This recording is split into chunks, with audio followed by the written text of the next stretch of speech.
വയനാട്ടിലെ ഉരുൾപൊട്ടലിൽ കാണാതായവർക്കായി തെരച്ചിൽ തുടരുകയാണ്. മുണ്ടക്കയിൽ റഡാർ പരിശോധനയാണ് ഇപ്പോൾ നടക്കുന്നത്. ഇന്ത്യൻ ആർമിയുടെ റഡാർ എത്തിച്ച് റിട്ടയർഡ് മേജർ ജനറൽ ഇന്ദ്രപാലിന്റെ നേതൃത്വത്തിൽ തെരച്ചിൽ നടത്തുകയാണ്. പരപ്പൻപാറ മേഖലയിൽ പുരുഷന്റെ മൃതദേഹം കണ്ടെത്തുകയും ചെയ്തിട്ടുണ്ട്. വിവിധ ഗ്രൂപ്പുകളായി തിരിഞ്ഞ് 500-ലധികം രക്ഷാപ്രവർത്തകർ തെരച്ചിൽ നടത്തുന്നു. അർജുൻ കല്യാട് നൽകും വിവരങ്ങൾ. അർജുൻ, മുണ്ടക്കൈ മേഖലയിൽ പലയിടങ്ങളിൽ തന്നെ റഡാർ പരിശോധന നടത്തി. അതിന് പിന്നാലെയുള്ള തെരച്ചിൽ നടത്തുകയായിരുന്നു.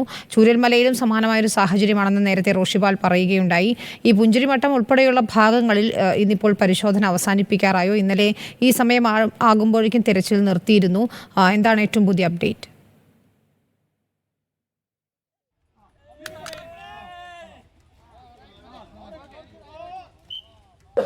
വിനിത, ഇന്നലെ തന്നെ സർക്കാരിൻ്റെ വിവിധ വൃത്തങ്ങൾ ഇതുമായി ബന്ധപ്പെട്ടുകൊണ്ടുള്ള കാര്യം അറിയിച്ചതാണ്. അതായത് ഏകദേശം 60% തന്നെ തിരച്ചിൽ ഈ മേഖലയിൽ പൂർത്തിയായിട്ടുണ്ട്. അതായത് പുഞ്ചിരിവട്ടം, മുണ്ടക്കൈ, ചൂരൽമല, വെള്ളാർമല തുടങ്ങിയിട്ടുള്ള മേഖലകളിലെല്ലാം തന്നെ 60% തിരച്ചിൽ പൂർത്തിയായിട്ടുണ്ട് എന്നുള്ള കാര്യം ഇന്നലെ തന്നെ വ്യക്തമാക്കിയിട്ടുള്ളതാണ്.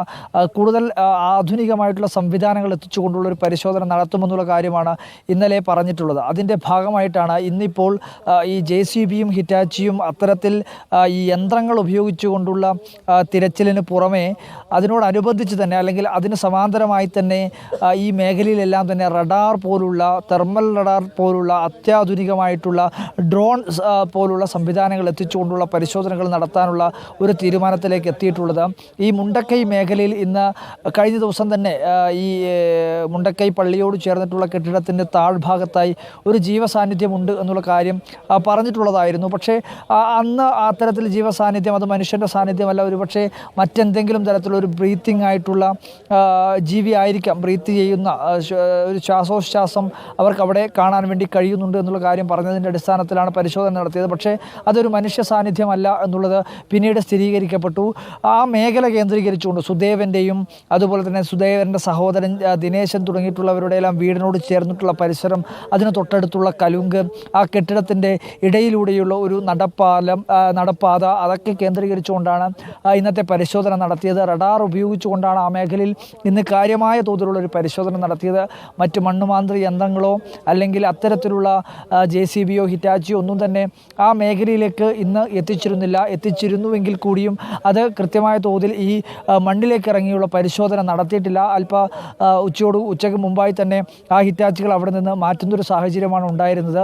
പക്ഷേ ആ മേഖലയിൽ ഒരു JCB അവിടെ തുടരുന്നുണ്ടായിരുന്നു. കാരണം ഏതെങ്കിലും ഘട്ടത്തിൽ റഡാറിൽ ഒരു സിഗ്നൽ ലഭിച്ചാൽ മൃതദേഹത്തിൻ്റെതാണെങ്കിൽ കൂടിയും അത് വളരെ പെട്ടെന്ന് മണ്ണുമാറ്റി ഒരു പരിശോധന നടത്തേണ്ടത് അത്യന്താപേക്ഷിതമായിട്ടുള്ളൊരു കാര്യമാണ്. അതുകൊണ്ട് തന്നെ ആ മേഖലയിൽ ഒരു മണ്ണുമാന്തരി യന്ത്രം അവിടെ തുടർന്നിരുന്നു.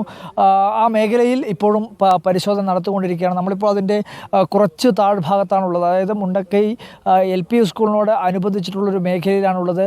ഈ മേഖലയിലെല്ലാം തന്നെ ദുരന്തം വലിയ തോതിൽ ഈ പുഴയൊഴുകുന്നൊരു ഭാഗത്തു നിന്നും ഏകദേശം ഒരു 10, 200, 300 മീറ്റർ അകലെയാണ് നമ്മൾ നിൽക്കുന്നത്.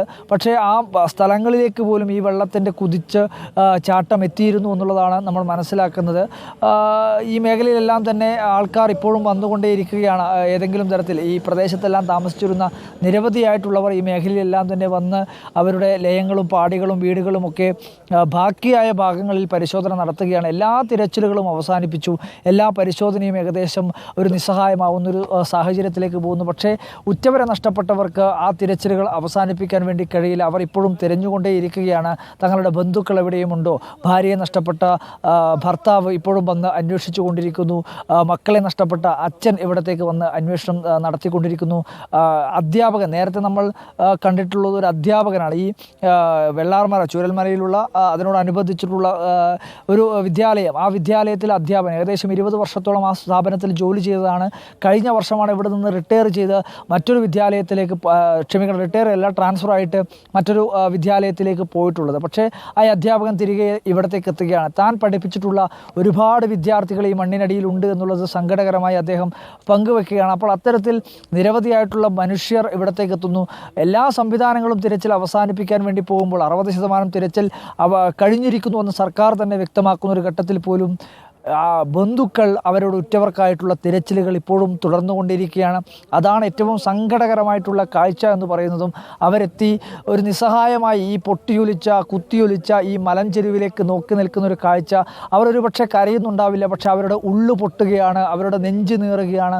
ആ ഒരു കാഴ്ച അതീവ ദുഃഖകരമാണ്. അവരെല്ലാവരും തന്നെ ഈ മലഞ്ചെരുവിലേക്ക് നിരവധിയായിട്ടുള്ള നേരത്തെ അതിരാവിലെ ഈ രക്ഷാപ്രവർത്തകരോടൊപ്പം തന്നെ അവർ ഈ മേഖലയിലേക്ക് കടന്നു വരികയാണ്. പലപ്പോഴായി അവർ ഈ ദുരിതാശ്വാസ ക്യാമ്പുകളിൽ പോയതിനു ശേഷം ഈ ദുരന്തത്തിൽ നിന്നും ദുരിതഭൂമിയിൽ നിന്നും വളരെ പെട്ടെന്ന് ഈ ഉരുൾപൊട്ടി ഉടനെ തന്നെ ഇവിടെ നിന്ന് രക്ഷപ്പെട്ടു.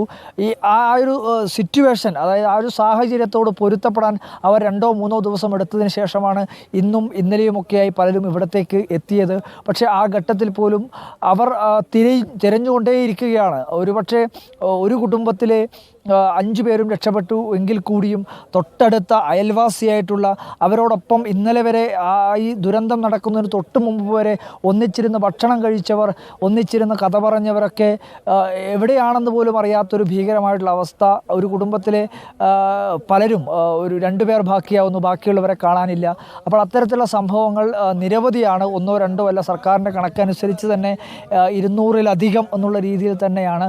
ആ 200-ലധികം പേരെ ഇപ്പോഴും കണ്ടെത്താൻ വേണ്ടി കഴിയുന്നില്ല എന്നത് വലിയ തോതിൽ അവരെല്ലാം ചോദിക്കുന്നത് അവരിപ്പോൾ ജീവനോടെ ഉണ്ടോ, അല്ലെ മരണപ്പെട്ടിട്ടുണ്ടോ, എവിടെയെങ്കിലും ഏതെങ്കിലും കാട്ടിലോ അല്ലെങ്കിൽ ഏതെങ്കിലും ഒഴുകിപ്പോകുന്ന ഘട്ടത്തിൽ ഏതെങ്കിലും ഒരു മരക്കൊമ്പിൽ പിടിച്ച് അവരുടെ ജീവിതം ഇപ്പോഴും ഉണ്ടാവുമോ? ആ ഒരു ചോദ്യത്തിനുള്ള ഉത്തരം, ജീവനോടെ ഉണ്ടോ അല്ലെ മരണപ്പെട്ടിട്ടുണ്ടോ എന്നുള്ളൊരു ഉത്തരം വേണം. അതിനുവേണ്ടി തന്നെയാണ് കഴിഞ്ഞ ദിവസങ്ങളിലെല്ലാം ഈ മേഖലകളിൽ തിരച്ചിൽ നടത്തിയിട്ടുള്ളത്. 6 സോണുകളായി തിരിച്ചിട്ടുള്ള ഒരു പരിശോധനയാണ് നടത്തിയിട്ടുള്ളത്. പുഞ്ചിരിമട്ടത്ത് നിന്ന് തുടങ്ങി ഈ മുണ്ടക്കൈ പള്ളിയോട് ചേർന്നുള്ള ഭാഗം, മുണ്ടക്കൈ LP സ്കൂളിൻ്റെ ഭാഗം, അതിനോടൊപ്പം തന്നെ മുണ്ടക്കൈ LP സ്കൂളിൻ്റെ നേർ എതിർവശത്തായിട്ടുള്ള ഒരു ഭാഗം, അതിനുപോലെ ചൂരൽമലയുടെ ഈ ബെയിലി പാലം നിർമ്മാണം നടന്നിട്ടുള്ള ആ ഒരു ഭാഗം, അതിൻ്റെ താഴ്ഭാഗത്തുള്ള ഭാഗം, അങ്ങനെ 6 ഇടങ്ങളിലായിട്ടാണ് പ്രധാനമായിട്ടുമുള്ള തിരച്ചിലുകൾ നടത്തിയിട്ടുള്ളത്.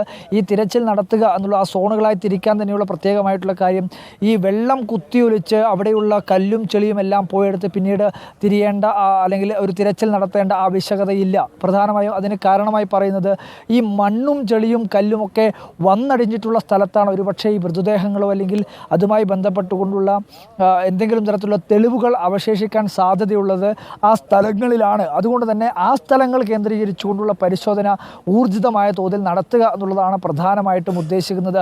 അതിനുവേണ്ടി തന്നെയാണ് ഓരോ സോണുകളായി തിരിച്ചിട്ടുള്ളത്. പുഞ്ചിരിമട്ടത്ത് ആ മേഖലയിൽ ഒരു സോണാണ്. അവിടെ ഒരു പ്രധാനപ്പെട്ട ഒരു സൈനിക ഉദ്യോഗസ്ഥന് അതിൻ്റെ ചുമതല നൽകിയിട്ടുണ്ട്. അവിടെ ഏതൊക്കെ തരത്തിലുള്ള പരിശോധന നടത്തണം എന്നുള്ളത് ഓരോ ദിവസവും വൈകുന്നേരം ഇരുന്ന മന്ത്രിസഭ ഉപസമിതിയും എല്ലാം, അതുപോലെ തന്നെ ഈ ബന്ധപ്പെട്ട സൈനിക മേധാവികൾ, പോലീസിൻ്റെ ബന്ധപ്പെട്ട ഉദ്യോഗസ്ഥർ, അതുപോലെ തന്നെ മന്ത്രിമാർ, MLA മാർ എല്ലാവരും ചേർന്ന് ഇന്ന് പ്ലാൻ തയ്യാറാക്കിയിട്ടാണ് അടുത്ത ദിവസം രക്ഷാപ്രവർത്തനത്തിൽ ഇറങ്ങുക. അങ്ങനെ തയ്യാറാക്കി ഇറങ്ങിയ പ്ലാനായിരുന്നു ഇന്ന് ഈ റഡാർ സംവിധാനങ്ങൾ ഉപയോഗിച്ചുകൊണ്ടുള്ള പരിശോധന. അതിപ്പോഴും ഈ മേഖലകളിലെല്ലാം തന്നെ, ഒരു മേഖലയിൽ മാത്രമല്ല ഈ സ്ഥലങ്ങളിലെല്ലാം തന്നെ തുടരുകയും ചെയ്യുന്നുണ്ട്. വിനീത. ശരി, അർജുൻ കല്യാണാണ് മുണ്ടക്കയിൽ നിന്ന് വിവരങ്ങൾ നൽകിയത്. 6ാം ദിനവും കാണാതായവർക്കായുള്ള തിരച്ചിൽ തുടരുകയാണ്. റഡാർ ഉൾപ്പെടെയുള്ള സാങ്കേതിക വിദ്യകൾ ഉപയോഗിച്ചുള്ള പരിശോധന തുടരുകയാണ്. ഏറ്റവും പുതിയ അപ്ഡേറ്റുകൾ ഞങ്ങളുടെ പ്രതിനിധികൾ നൽകുന്നുണ്ട് വിവിധ ഇടങ്ങളിൽ നിന്നായി.